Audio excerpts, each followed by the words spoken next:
Okay, so week 2 assessment naman tayo for Elite Course 1. Uunahin si Sian. Tignan natin yung puck handling and maneuvering ni Sian.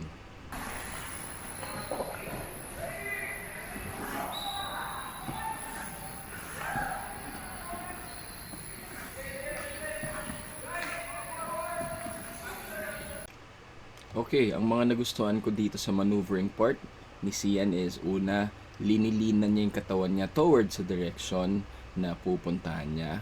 And then gusto ko when he cross ay ina-add niya yung hop doon sa cross kaya mas smooth yung lipat. Okay, merong kasamang hop. And then gusto ko na nag-hockey stop siya, 1 foot stop on each side. So kaya suwabing-suwabe and very controlled yung maneuvering ni Sian. Tsaka makita natin maganda yung kanyang basic hockey stance. So very balanced.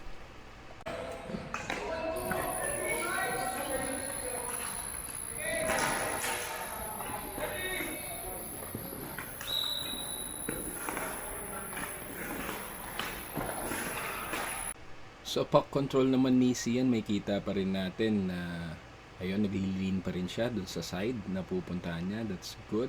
Okay, meron pa rin yung mga 1 foot stops and in-incorporate niya pa rin yung mga hops. So, very good example for Sian.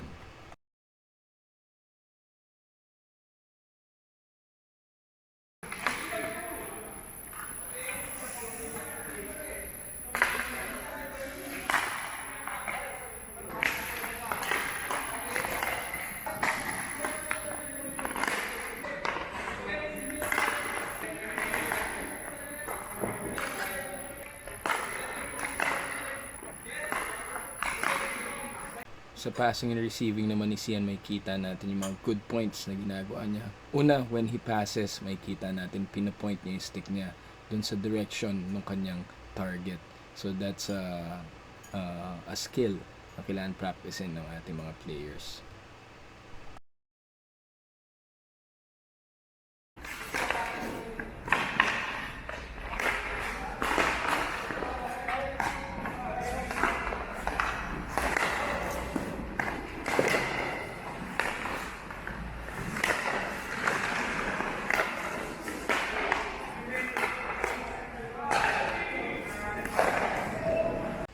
Okay, dito naman may kita natin yung receiving din ni Sian.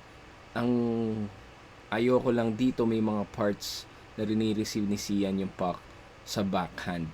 So guys, kailangan lagi na forehand. Practicein natin forehand lagi yung pang receive natin sa pass.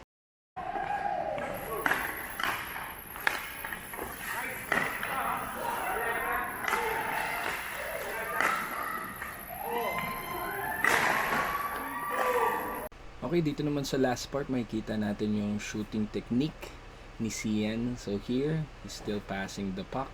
And then pagbalik kay Zoe, mag-a-attempt si Sian ng slap shot.